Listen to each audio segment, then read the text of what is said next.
என் அன்பு சகோதர சகோதரிகளே, நமது கடவுளும் உலக இரட்சகருமாகிய இயேசு கிறிஸ்துவின் ஈடு இணையற்ற நாமத்தினாலே உங்களோருக்கும் அன்பான வாழ்த்துக்களை நான் தெரிவித்துக் கொள்கிறேன். கடவுள் உங்களை ஆசீர்வதிப்பாராக, உங்களோடு கூட இருப்பாராக. இன்றைக்கும் நாம் வேதத்திலிருந்து ஒரு வசனத்தை வாசித்து அதன் அடிப்படையிலே நாம் கடவுளுடைய வார்த்தையை நாம் கேட்கப் போகிறோம். 1 சாமுவேல் 1ஆம் அதிகாரம் 18ஆம் வசனம் இப்படியாய் சொல்லுகிறது. கடைசி பகுதியை நான் வாசிக்கிறேன். அந்த ஸ்திரீ புறப்பட்டு போய் போஜனம் செய்தாள். அப்புறம் அவள் துக்கமுகமாய் இருக்கவில்லை. அந்த ஸ்திரீ புறப்பட்டு போய் போஜனம் செய்தாள். அந்த ஸ்திரீ என்று சொல்லி இங்கே யாரை குறிப்பிடுகிறது என்று சொன்னால் நமக்கு எல்லாருக்கும் தெரியும். அவள் பெயர் அன்னாள். அவள் என்ன செய்கிறாள்? புறப்பட்டு போய்.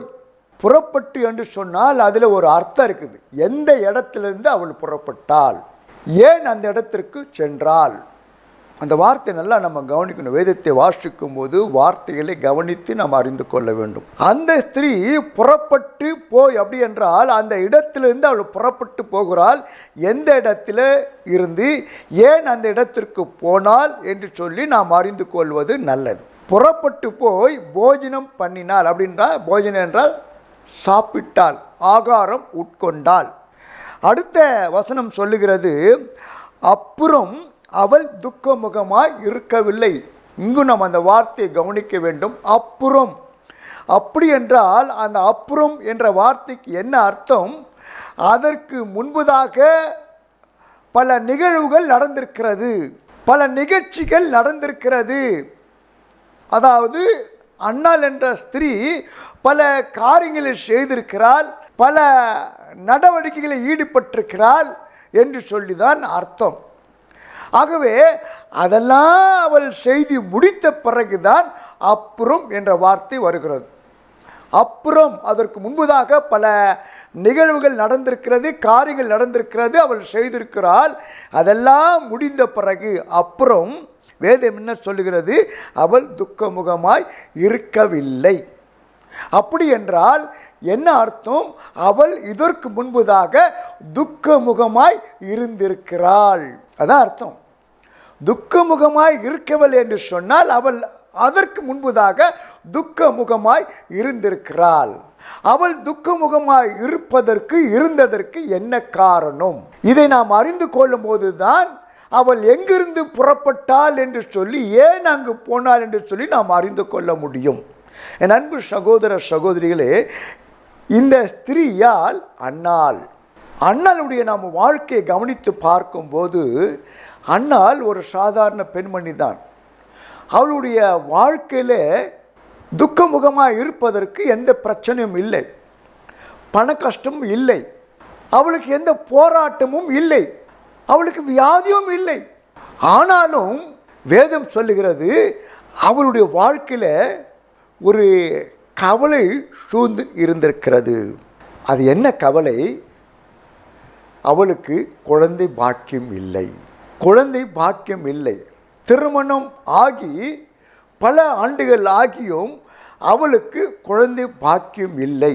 ஆகவே அவளை மலடி என்று சொல்லி அழைத்தார்கள். மலடி என்று சொன்னால் குழந்தையே பிறக்காது, அதற்கு தான் மலடி என்று சொல்லி பொருள்.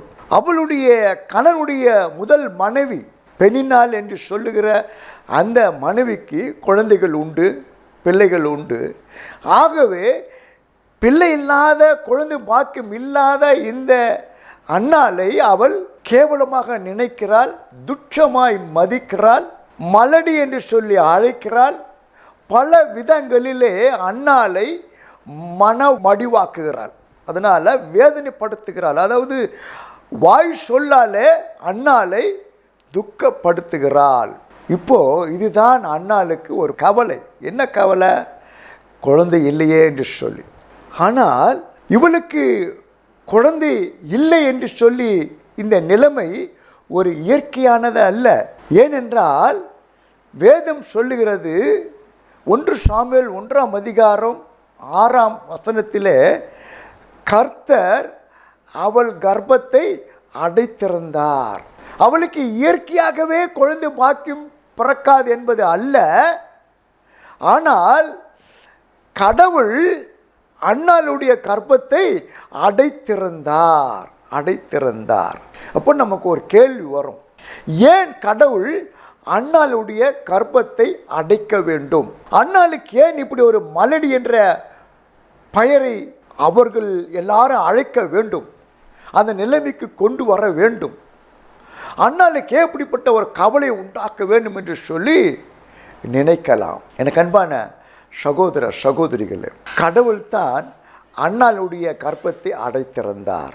அநேக நேரங்களிலே நம்முடைய வாழ்க்கையில் கூட சில எதிர்மறையான காரியங்கள் நமக்கு ஏற்படும் போது அல்லது நாம் சந்திக்கும் போது நாம் என்ன நினைக்கிறோம், இது ஏன் என் வாழ்க்கையில் நடந்தது, ஏன் இந்த சம்பவம் என் வாழ்க்கையில் நிகழ்ந்தது, ஏனுக்கு இந்த சோதனை வந்தது, ஏனுக்கு இந்த போராட்டம் வந்தது என்று சொல்லி நாம் அநேக நேரங்களில் கவலைப்படுகிறோம், சோர்ந்து போகிறோம், கேள்வி கேட்க ஆரம்பிக்கிறோம். எனக்கு அன்பான சகோதர சகோதரிகளே, அநேக நேரங்களிலே நம்முடைய வாழ்க்கையிலே கடவுள் நம்மை துன்பத்தின் வழியாக நடத்தி செல்வார்.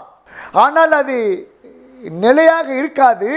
அந்த துன்பத்தின் வழியாய் கடந்து செல்லும்போது அதே துன்பத்தின் பாதையை அந்த நிலைமைகளை கடவுள் நமக்கு இன்பமாய் மாற்றி கொடுப்பார். அநேக நேரங்களில் நம்முடைய வாழ்க்கையிலே நாம் எதிர்பாராத, நாம் சந்திக்காத சோதனைகள் நம்முடைய வாழ்க்கையிலே வந்து நம்மை தடுமாறச் செய்யும், நிலை தடுமாறச் செய்யும், சோர்ந்து போக வைக்கும். ஆனால் அது நிலையானதல்ல. அந்த சோதனைகளை நாம் சகித்து அவைகளை மேற்கொள்ளும் போது கடவுள் நம்மை சாதனையாளர்களாக மாற்றுவார். அல்லேலூயா, அல்லேலூயா. காரணம் என்ன? கடவுளுடைய திட்டம் அதுதான்.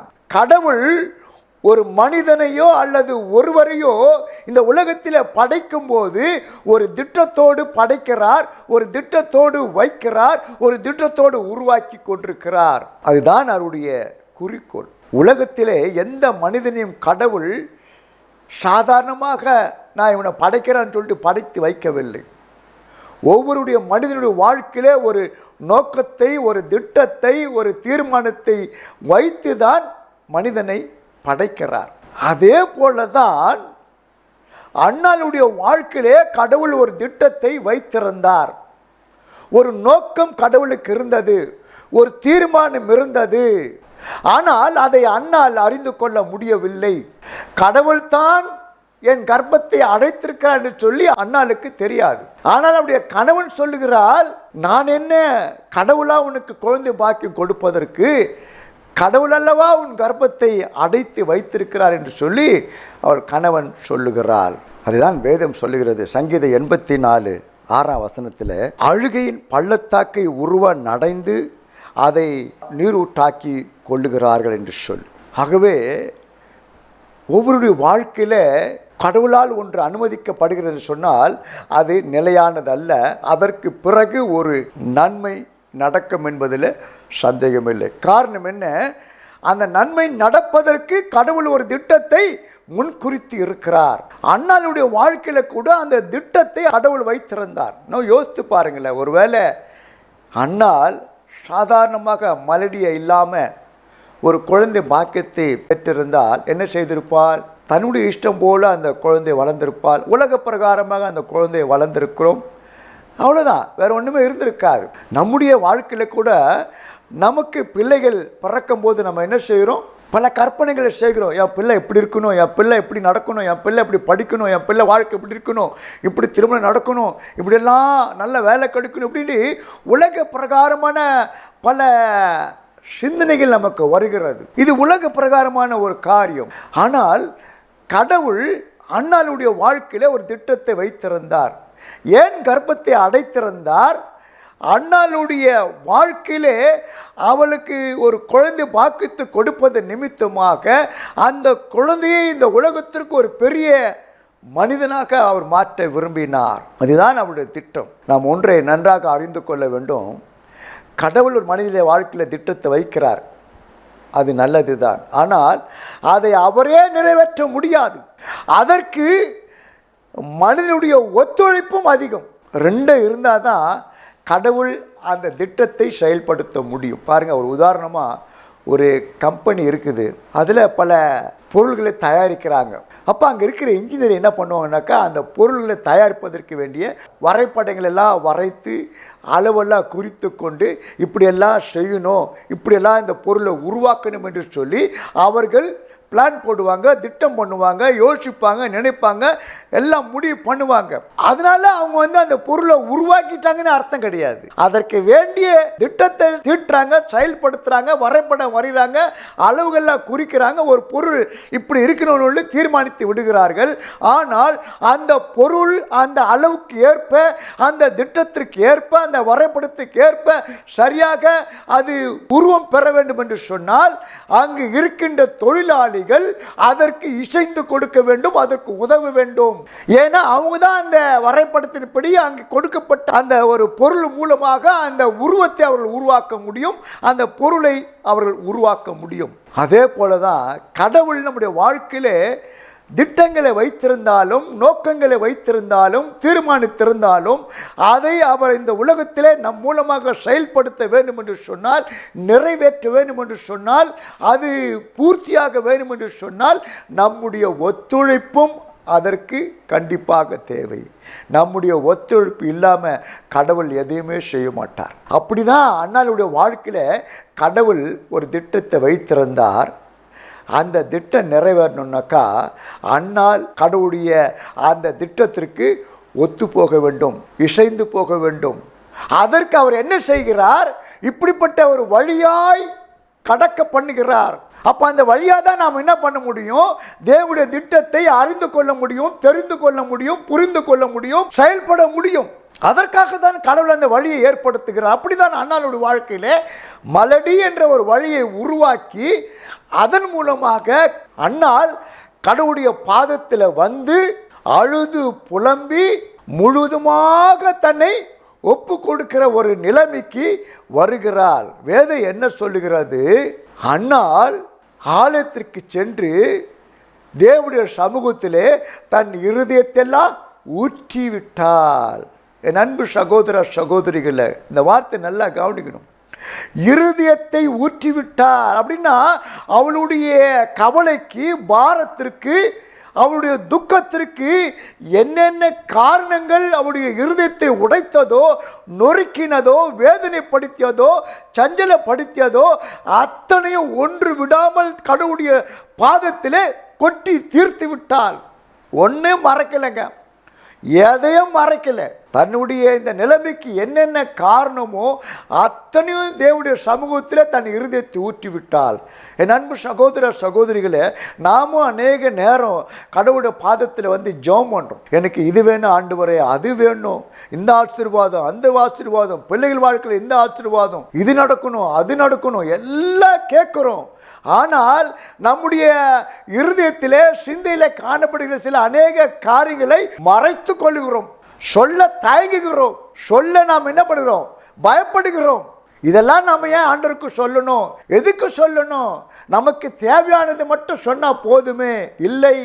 என் அன்பு சகோதர சகோதரிகளே, கடவுளுடைய பாதத்தில் வந்து அவரை நோக்கி பார்த்து ஜெபிக்கும் போது நமக்கு தேவையானதை மட்டும் நான் கேட்பது அல்ல, நம்முடைய வாழ்க்கையிலே என்னென்ன காரியங்கள் நம்மை சஞ்சலப்படுத்துகிறதோ, வேதனைப்படுத்துகிறதோ, துக்கப்படுத்துகிறதோ, அல்லது என்னென்ன காரியங்கள் தேவனுக்கு துக்கத்தை ஏற்படுத்தியதோ, சஞ்சலத்தை ஏற்படுத்தியதோ, அவருக்கு கவலை ஏற்படுத்தியதோ அத்தனையும் தேவனுடைய சமூகத்தில் ஊற்றிவிட வேண்டும், சொல்லிவிட வேண்டும், ஒன்றையும் மறைக்கக்கூடாது. ஏனென்றால் தேவன் நம்முடைய வாழ்க்கையை ஆராய்ந்து அறிந்து வைத்திருக்கிறவர். ஆகவே தான் அண்ணாள் தேவனுடைய பாதத்தில் சென்று தன் இருதயத்தெல்லாம் ஊற்றி விட்டார். என்ன ஆண்டவரே, என்ன மலடின்னு சொல்கிறாங்க, எனக்கு குழந்தை இல்லை, என்னை கேவலமாக பேசுகிறாங்க, ஏன் எனக்கு குழந்தை இல்லை, ஏன் கர்ப்பம் அடைக்கப்பட்டிருக்கிறது, பல கேள்விகள் அவர் இருந்திருக்கலாம். எல்லாவற்றையும் தேவனுடைய சமூகத்தில் ஊற்றிவிட்டார். ஒன்றும் மறைக்கலை. அதன் பிறகுதான் அவளுடைய இருதயத்தில் ஒரு எண்ணம் பிறக்கிறது. என்ன? அந்த ஸ்திரீ புறப்பட்டு போய் எங்கிருந்து புறப்பட்டுகிறாள்? ஆலயத்திலிருந்து புறப்படுகிறாள். அப்ப இதுவரைக்கும் அவ எங்க இருந்திருக்கிறாள்? தேவனுடைய ஆலயத்திலே முழங்கால் படியிட்டு தன்னுடைய இருதயத்தை ஊற்றி கொண்டிருந்திருக்கிறாள். எல்லாவற்றையும் சொல்லி கொண்டிருந்திருக்கிறாள். எல்லாவற்றையும் சொல்லி முடித்த பிறகு அவளுடைய இருதயத்தில் ஒரு வெறுமை காணப்பட்டது. உள்ளத்தில் ஒரு சந்தோஷம், ஒரு சமாதானம், ஒரு நிம்மதி, கவலை எல்லாம் மறந்து விட்டது. அவளுக்குள்ளாக ஒரு எண்ணம், நான் எல்லாவற்றையும் ஆண்டவருடைய சமூகத்தில் சொல்லிவிட்டேன். ஆகவேதான் வேதம் சொல்லுகிறது, அந்த ஸ்திரீ புறப்பட்டு போய் இதுவரைக்கும் சாப்பிட முடியல, ஆகாரம் சாப்பிட முடியல. ஏன்? கவலை அவளை துக்கப்படுத்தியது, வேதனைப்படுத்தியது. சக்களத்தை வேதனைப்படுத்துகிறாள், மற்றவர்கள் கேலியாய் பேசுகிறாள். அந்த நாட்களிலே திருமணமான பெண்களுக்கு குழந்தை இல்லை என்று சொன்னால் கேலியாக பேசுவார்கள், அற்பமாய் நினைப்பார்கள். அதிலும் மலடி என்று சொன்னால் சொல்லவே தேவையில்லை. அவருடைய நிலைமை எவ்வளவு மோசமாக இருந்திருக்கும் பாருங்க. அப்போ அவள் சாப்பிடாம வேதனையோடு இருந்திருக்கிறாள். ஆனால் வேதம் சொல்கிறது, அவள் ஆலயத்தில் எல்லாவற்றையும் கொட்டி தீர்த்த பிறகு புறப்பட்டு போய் முதலாவது அவள் செய்கிற காரியம் என்ன? போஜனம் பண்ணினாள், சாப்பிட்டாள். ஏன் சாப்பிட்றா? அவளுக்கு எல்லாம் பறந்து போச்சு, எல்லா கவலையும் பஞ்சா பறந்து போச்சு. இப்போ சந்தோஷம், இனிமே எனக்கு கவலை இல்லை, கடவுள்கிட்ட நான் எல்லாத்தையும் சொல்லிட்டேன், எனக்கு கண்டிப்பாக ஏதாவது நடக்கும். ஏன் நடக்கும்? அவள் என்ன பொறுத்தரை செய்கிறாள்? ஆண்டவரே, எனக்கு குழந்தை பாக்கியம் கொடுத்தா நான் அதை உமக்கு கொடுக்கிறேன், ஊழியத்துக்கு ஒப்பு கொடுக்கிறேன், உம்முடைய பிள்ளையாக ஒப்பு கொடுக்கிறேன். வேதம் சொல்லுகிறது, அப்புறம் அவள் துக்கமுகமாய் இருக்கவில்லை. இதுவரை துக்கமாக இருந்த அவருடைய வாழ்க்கையிலே இப்ப துக்கம் இல்லை. ஏன்? தன் இருதயத்தை ஆண்டவருடைய சமூகத்தில் ஊற்றிவிட்டாள். அதாவது தேவனுடைய திட்டத்திற்கு தன்னை ஒப்பு கொடுத்து விட்டாள், தேவனுடைய சித்தத்துக்கு தன்னை அர்ப்பணித்து விட்டாள். தேவனுடைய திட்டம் என்ன? அன்னாள் மூலமாக ஒரு குழந்தையை உற்பத்தி ஆக்கி அந்த குழந்தையை ஒரு தீர்க்கதரிசியாக இந்த உலகத்திற்கு கொடுக்க வேண்டும். அந்த தீர்க்கதரிசி மூலமாக ராஜாக்களை அபிஷேகம் பண்ண வேண்டும். இதுதான் ஆண்டவருடைய திட்டம். இது செயல்படுத்த வேண்டும் என்று சொன்னால் அன்னாள் ஒத்துழைக்க வேண்டும், அன்னாள் அதற்கு இசைந்து போக வேண்டும். எப்படி இசைந்து போக வேண்டும்? அவகிட்ட சொல்லி நீ திட்டத்துக்கு வாமான்னு சொல்லுவார் ஆண்டவர்? இல்லை, அவளை இப்படிப்பட்ட ஒரு பாதையில் நடத்தி செல்கிறாள்.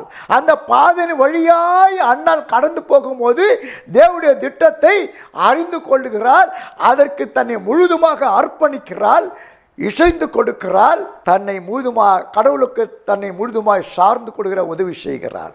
என் அன்பு சகோதர சகோதரிகளே, இதுதான் தேவன் நம்முடைய வாழ்க்கையிலே அவருடைய திட்டத்தை நிறைவேற்றுகிற ஒரு காரியம். அநேக நேரங்களில் நாம் சோர்ந்து போகிறோம். ஏன் இது என் வாழ்க்கையில் நடக்கலை, ஏன் இது என் வாழ்க்கையில் நிறைவேறலை? அதுக்கு காரணம் யார் தெரியுங்களா? நாம் தான். ஏன்னா நாம் நினைக்கிற மாதிரி கடவுள் நம்மை நினைக்க மாட்டான். வேதம் சொல்லுகிறேன், உன்னுடைய நினைவெல்லாம் என் நினைவு இல்லைப்பா, என் வழியெல்லாம் உன் வழி இல்லை, என் வழி வித்தியாசமாக இருந்து என் நினைவு வேறு மாதிரியாது. நாம் அவருடைய நினைவிற்கு ஒத்து போக வேண்டும், நாம் அவருடைய வழியிலே நடக்க வேண்டும். அப்போதுதான் நம்முடைய வாழ்க்கையிலே கடவுள் நியமித்திருக்கிற அந்த சித்தங்கள் திட்டங்கள் நிறைவேறும். நம்மை கொண்டு அவர் பெரிய காரியங்களை செய்வார். சாதாரணமாக நாம் நினைக்கிற மாதிரி நம்முடைய வாழ்க்கையில் நடைபெறவே பெறாது. என் அன்பு சகோதர சகோதரிகளும், வேதத்திலே ஆதியாகமம் புஸ்தகத்தில் 29ஆம் அதிகாரத்தில் யோசிப்பு என்ற வாலிபனை குறித்து வாசிக்கிறோம். யோசிப்பு வாலிபனாக இருந்தபோது கடவுளை நேசிக்கிற ஒரு வாலிபன், தீர்க்கதரிசனம் சொல்லுகிற ஒரு வரத்தை பெற்ற ஒரு வாலிபன். ஆனால் நம்முடைய சகோதரர்கள் அவனை ஏளனமாக்கி அவனை கொல்ல நினைத்து படுகொலியிலே போட்டு அவனை என்ன செய்கிறார்கள்? இஸ்மவேலுக்கு விற்று போகிறார்கள். அவர்கள் என்ன செய்கிறார்கள்? எகிப்திற்கு கொண்டு போய் அங்கே ஒரு போத்திபார் என்ற ஒரு கையிலே அவனை விட்டு போடுகிறார்கள். அங்கு அவன் வாழ்கிறான். அங்கு அவன் கடவுளோடு இருந்தபடியால் அங்கு அவனுக்கு தயவு கிடைக்கிறது. அவன் செய்த எல்லாவற்றிலும் கடவுள் வாய்க்க பண்ணுகிறார். இது படிப்படியாக நடைபெறுகிறது. ஆனால் அங்கு அவனுக்கு குற்றம் சாட்டப்பட்டு அவன் ஜெயிலில் அடைக்கப்படுகிறான். அந்த சிறைச்சாலையிலும் அவனுக்கு அங்கு இருக்கிற காவலர்கள் கண்களில் தயவு கிடைக்கிறது. அவர்கள் அங்கே யோசேப்பை தலைவனாக்குகிறார்கள். அவன் அந்த சிறைச்சாலை இருக்கும்போது 2 பேருக்கு திருக்க சொன்னது நிமித்தமாக அவர்கள் வாழ்க்கையில் நடக்குது. அப்பா யோசேப்பு சொல்கிறான், எப்பா நீ ராஜா வீட்டில் போய் உயர்ந்திருக்கும் போது என்னை பற்றி சொல்லுப்பா, என்னை வெளியே கொண்டு வருவாங்க அப்படின்னு. இங்கே யோசேப்பு என்ன நினைக்கிறாரு? என்ன ஆண்டவர் பயன்படுத்திட்டாரு, நான் சொல்லிட்டேன், அந்த மனுஷன் போய் ராஜா கிட்ட சொன்னால் என்ன அவர் விடுதலை ஆக்கிடுவார், நான் விடுதலை ஆயிடுவேன். இது யோசேப்புடைய நினைப்பு, எண்ணம். ஆனால் கடவுளுடைய திட்டம் யோசேப்பினுடைய வாழ்க்கையில வேறாக இருந்தது. அது யோசேப்புக்கு தெரியாது. ஆனால் கடவுளுடைய திட்டம் யோசேப்புடைய வாழ்க்கையில நிறைவேற வேண்டும் என்று சொன்னால் அதற்கு யோசேப்பு இசைத்து கொண்டே இருக்க வேண்டும், ஒத்துழைத்து கொண்டே இருக்க வேண்டும். அது சாதாரணமாக நடக்குமா? நடக்காது. ஆகவே கடவுள் என்ன செய்கிறார்? யோசேப்புடைய வாழ்க்கையில பல காரியங்களை அனுமதிக்கிறார், தடைகளை அனுமதிக்கிறார், போராட்டங்களை அனுமதிக்கிறார், எதிர்மறையான காரியங்களை அனுமதிக்கிறார். அவைகள் வழியாய் யோசேப்பு கடந்து செல்லுகிறார். யோசேப்பு நினைத்தார், ராஜா என்னை விடுதலாக்கி நான் வெளியே வரோன்னு. ஆனால் கடவுளுடைய திட்டம் என்ன? யோசேப்பை அந்த எகிப்து முழுவதற்கும் பிரதம மந்திரியாக்க வேண்டும். அதுதான் யோசேப்புடைய வாழ்க்கையில கடவுள் வைத்திருந்த ஒரு பெரிய உன்னதமான திட்டம். அது யோசேப்புக்கு தெரியாது. ஆனால் யோசேப்பை இப்படி உயர்த்த வேண்டும் என்று சொல்லி கடவுள் திட்டம் செய்திருந்தபடியால் சகோதரர்கள் அவர் மீது பொறாமை கொண்டார்கள், குழியில தள்ளினார்கள், விற்றார்கள். அங்கு சோதனை, அங்கு சிறைச்சாலை, சிறைச்சாலையில வேதனை, அங்கு அவருக்கு எதிர்மறையான காரியங்கள் எல்லாம் நடக்கிறது. ஆனால் யோசேப்பு கடவுளுடைய சித்தத்திற்கு இசைந்து கொண்டே போகிறார், திட்டத்திற்கு செவிசாய்த்து கொண்டே போகிறார். முடிவிலே நடந்தது என்ன? அந்த 2 பேர் அங்கே போய் ராஜாவுக்கிட்ட சொன்ன போது ராஜா அதை அறிந்து கொண்டு, ராஜாவுக்கு ஒரு பெரிய சொப்பனம் வருகிறது, அதை தீர்த்து கொள்ள முடியவில்லை, யாராலும் அதனுடைய அர்த்தத்தை சொல்ல முடியவில்லை. அப்போது ஒருவன் ராஜாவுக்கிட்ட சொல்லுகிறான், நான் சிறைச்சாலை இருக்கும்போது எனக்கு இப்படியெல்லாம் சொன்னால் இது நடந்தது என்று சொன்ன போது அந்த எகிப்து ராஜாவுடைய பார்வோன் யோசேப்பை அழைத்து அனுப்புகிறான். யோசேப்பு அங்கே போகிறான். ஏம்பா, எனக்கு இப்படிப்பட்ட ஒரு சொப்பனெல்லாம் வந்தது, இதோடைய அர்த்தத்தை உன்னால் சொல்ல முடியுமா? யோசேப்பு சொல்கிறான், நான் சொல்ல முடியாது, எனக்குள் இருக்கிற கடவுள் தான் அதை சொல்ல முடியும். அங்கு அந்த பார்வோனின் சொப்பனங்களுக்கு யோசேப்பு சரியான விதத்தில் அர்த்தத்தை சொன்னபோது அங்கே நடக்கிற ஒரு உன்னதமான ஒரு காரியம் என்ன? அந்த பார்வோன் என்ன செய்கிறான்? யோசேப்பை அந்த எகிப்து தேசம் முழுவதற்கும் பிரதம மந்திரியாக மாற்றுகிறான். அவன் கையில மோதிரத்தை போட்டு அதிகாரங்களை கொடுக்கிறான். நீ தான் இந்த எகிப்து நாட்டின் பிரதம மந்திரி, உன்னுடைய அனுமதி இல்லாம இந்த தேசத்துல ஒண்ணுமே நடக்கவே நடக்காது, நீ என்ன சொல்றியோ அது அப்படிதான் நடக்கும் என்று சொல்லி அவனுக்கு அதிகாரத்தை கொடுத்துக்கிறான். நான் ஒரு ராஜா தான்பா, ஆனால் நீ தான் எல்லாம். எனக்கு அன்பான சகோதர சகோதரிகளை நல்லா கவனித்து பாருங்க. யோசேப்பு ஒரு சாதாரண வாலிபனாக இருந்தான். ஆனால் ஆண்டவர் நேராக எடுத்துன்னு போய் பார்வோனுக்கு பின்னாடி நிறுத்தி பிரதம மந்திரி ஆக்கியிருக்கலாம். ஆனால் அது ஆண்டவர் செய்யலையே. அவருடைய திட்டம் வேற. இப்படியெல்லாம் யோசேப்பை நடத்தி கொண்டு போய் இப்படியெல்லாம் யோசேப்புடைய வாழ்க்கையில் பல காரியங்களை அனுமதித்து அதன் பிறகு யோசேப்பு எப்போது தேவனுடைய திட்டத்திற்கு ஒத்துழைக்க கொடுக்க ஆரம்பிக்கிறானோ அந்த நேரத்திலிருந்து அவர் பயன்படுத்த ஆரம்பிக்கிறார். கடவுளுடைய திட்டம் என்ன? அண்ணாவுடைய வாழ்க்கையில் ஒரு பெரிய தீர்க்கதரிசியை உருவாக்க வேண்டும். அதற்கு அண்ணால் இசைந்து போக வேண்டும். அதுதான் அங்கு நடக்கிறது. அண்ணாவுடைய வாழ்க்கையில் ஒரு பெரிய ஆசீர்வாதத்தை கடவுள் வைக்க வேண்டும் என்று நினைத்தார். அதற்கு அண்ணாலை ஒத்துழைக்கும்படியாக அவர் மாற்றினார். அண்ணாலும் ஒத்துழைத்தார். அங்கே தேவனுடைய திட்டம் நிறைவேறியது. ஒரு தீர்க்கதரிசியாகிய சாமுவேலை ஆண்டவர் எழும்ப பண்ணினார். ராஜாக்களை அபிஷேகிக்கிற ஒரு உன்னதமான பணியிலே சாமுவேலை கடவுள் வைத்தார். என் அன்பு சகோதர சகோதரிகளே, நாம் எதிர்பார்க்கிற அநேக நன்மைகள், நம்ம என்ன நினைக்கிறோம்? ஜெபம் செய்தால் இது கிடைக்கும், உபவாசம் இருந்தால் இது கிடைக்கும், நான் விசுவாசித்தா இது எனக்கு வாய்க்கும் அப்படின்னு நாம் நினைக்கிறோம். என்னோடய வாழ்க்கையில் இப்படிப்பட்ட எதிர்மறையான காரியங்கள், பல சோதனைகள் வரும்போது நான் ஜெபித்தா, உபவாசம் இருந்தால் இதெல்லாம் மாறி போகும் என்று சொல்லி நாம் நினைக்கிறோம். இல்லை பிரியமானவர்களே, அப்படிப்பட்ட சூழ்நிலை வழியாக நாம் கடந்து செல்லும் போது நாம் நன்றாக அறிந்து கொள்ள வேண்டும். இவைகளுக்கு பின்பாக கடவுளுடைய வாழ்க்கையில் ஏதோ ஒரு பெரிய நன்மையை வைத்திருக்கிறார், ஆசீர்வாதத்தை வைத்திருக்கிறார். அதற்கு நாம் தடையாக இருக்கக்கூடாது. அதற்கு நாம் அவரோடு கூட இசைந்து இருக்க போக வேண்டும். அவரோடு நாம் ஒத்துழைக்க வேண்டும். மனிதனுடைய உதவி இல்லாமல் கடவுள் இந்த உலகத்தில் எதையே செய்ய விரும்புவதில்லை. செய்ய முடியும், ஆனாலும் அவர் செய்ய விரும்புவதில்லை. காரணம் என்ன? நான் படைக்கப்பட்ட மனிதனை கொண்டுதான் நான் இந்த உலகத்தில் நான் யார் என்பதை நிரூபிக்க முடியும் என்பதை அவர் உணர்ந்திருக்கிறார். ஆகவேதான் அவர் இன்றைக்கு ஊழியக்காரர்களை தெரிந்து கொடுக்கிறார், தீர்க்கதரிசிகளை பயன்படுத்துகிறார், அப்போஸ்தலர்களை பயன்படுத்துகிறார். என் அன்பு சகோதர சகோதரிகளே, நம்முடைய வாழ்க்கையில் கடவுள் ஒரு குறைவை அனுமதித்தால் நாம் அதுக்கு சோர்ந்து போகவே கூடாது. அதற்கு பின்பாக ஒரு பெரிய நன்மை நமக்கு கிடைக்கும் என்பதை நாம் அறிந்து கொள்ள வேண்டும். வேதம் சொல்லுகிறது, அப்புறம் அவள் துக்கமுகமாய் இருக்கவில்லை என்று சொல். என் வாழ்க்கையில் நடந்த ஒரு உண்மை சம்பவத்தை நான் உங்களுக்கு சொல்லி நான் முடிக்க விரும்புகிறேன். 2021ஆம் ஆண்டு நாங்கள் குடும்பமாய் கொரோனா வைரஸ்னால் பாதிக்கப்பட்டோம். நான் ஒரு பக்கம், என் மகன், மருமகள், 2 வயது பெண் குழந்தை எல்லாரும் பாதிக்கப்பட்டோம். அதிலும் குறிப்பாக என் மனைவி அதிகமாய் பாதிக்கப்பட்டார். நுரையீரலில் பயங்கரமான பாதிப்பு, ஆக்சிஜன் லெவல் குறைய ஆரம்பித்தது. எத்தனையோ மருத்துவமனை நாம் தொடர்பு கொண்டும் எங்குமே இடமில்லை சொல்லிவிட்டார்கள். கடைசியாக குரோம்பேட்டை ரேலா என்ற மருத்துவமனையில் இடம் கிடைத்தது. அங்கே அனுமதித்தோம். இரவில் நானும் என் மகனும் 2 பேரும் கொரோனாவில் பாதிக்கப்பட்டிருக்கிறோம். மனைவியை அழைத்து கொண்டு அங்கு போகிறோம். வெகு நேரம் காத்திருக்கிறோம்.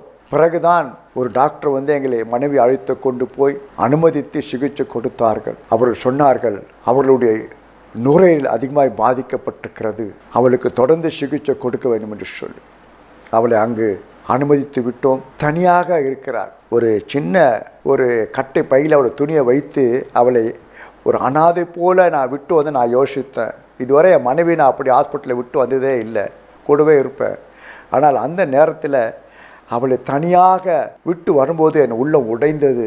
நான் அழுது, என்ன நடக்குமோ என்று தெரியவில்லை. என் மகன் ஒரு பக்கம் கவலை. அப்போது நாங்கள் அவளை விட்டுட்டு வந்து அதுக்குள்ளே விடியற் காலம் ஆகிவிட்டது. நான் என்னுடைய காரில் உட்காந்து ஒரு சின்ன ஜெபம் பண்ணுறேன். ஆண்டவரே, என் மனைவியை உங்ககிட்ட ஒப்படைச்சிட்டேன். ஆண்டவரே, நான் கூட இருக்க முடியாது, நீங்கள் தான் அவளை பார்த்துக்கணும்னு சொல்லி ஒரு சின்ன ஜெபம் செய்து விட்டு நானும் என் மகனும் வீட்டுக்கு வந்து விட்டோம். பல நாட்கள் ஆகியது. நான் வீட்டில் தனிமையாக இருந்தேன். என் மகனும் மகளும் வேறு ஒரு மருத்துவமனையில் சிகிச்சை பெற்று கொண்டிருக்கிறார்கள். தினமும் நான் அவளோடு கூட தொலைபேசியில் தொடர்பு கொள்வேன். ஒரு நாள் அங்கிருந்து ஒரு ஞாயிற்றுக்கிழமை நான் ஜெபத்தை முடித்து எழுந்த உடனே அங்கிருந்து தொலைபேசி வருகிறது. உங்களுடைய மனைவி மிகவும் மோசமான நிலையில் இருக்கிறார், ஆக்சிஜன் லெவலெல்லாம் குறைந்து போய்விட்டது, நாங்கள் அவளை ஐசியூ வார்டில் வைச்சிருக்கிறோம், என்ன நடக்கும் என்று தெரியாது என்று சொல்லி எனக்கு துக்கம் தாங்க முடியலை. அழ ஆரம்பித்தேன். என் மகன் அழ ஆரம்பித்தான், என் மருமகள் அழ ஆரம்பித்தான். நான் முழங்கால் படியிட்டு ஜெபிக்கிறேன். என்னால் ஜெபிக்க முடியவில்லை, அழுகிறேன். அப்போது பரிசுத்த ஆவியானவர் என் உள்ளத்தில் ஒரு வார்த்தையை நினைப்பூற்றினார். அதுதான் இந்த 1 சாமுவேல் 1ஆம் அதிகாரம் 18ஆம் வசனத்தில் கடைசி பகுதி, அப்புறம் அவள் துக்கமுகமாய் இருக்கவில்லை என்று சொல்லி. அந்த வார்த்தை எனக்கு முன்பாக அப்படியே ஒரு படம் போல வந்தது. அதை நான் வாசிக்கிறேன். அப்போது பரிசுத்த ஆவியானவர் என்னோடு பேச ஆரம்பித்து அவர் சொன்னார், மகனே, நீ மருத்துவமனையிலேருந்து வெளியே வரும்போது என்ன ஜெபம் பண்ணாய்? ஆண்டவரே, நான் உங்கள் கையில் என் மனைவி ஒப்பு கொடுக்கிறேன்னு சொல்லி ஜெபம் பண்ணாவ இல்லையா? ஏன்பா துக்கமாக இருக்கிற? ஏன் துக்கமாக இருக்கிற? என்னை நம்பலையா? அந்த வார்த்தை என் உள்ளத்தை உடைத்தது. ஆண்டவர்கிட்ட நான் மன்னிப்பு கேட்டேன். ஆண்டவரே, நான் மன்னிச்சிடுங்க, நான் இனிமேல் துக்கமுகமாக இருக்க மாட்டேன். ஏன்னா என் மனைவி நீங்கள் காப்பாற்றுவீங்க. எழுந்தேன், மகனுக்கு ஆறுதல் சொன்னேன், மகனுக்கு ஆறுதல் சொன்னேன். என் உள்ளத்தில் ஒரு சமாதானம், ஒரு சந்தோஷம், ஒரு நம்பிக்கை வந்தது. இயேசு என் மனைவியை சுகப்படுத்தி வீட்டுக்கு கொண்டு வருவார் என்று சொல்லி 3 மணி நேரத்துக்கு பிறகு அங்கிருந்து ஒரு தொலைபேசி வருகிறது.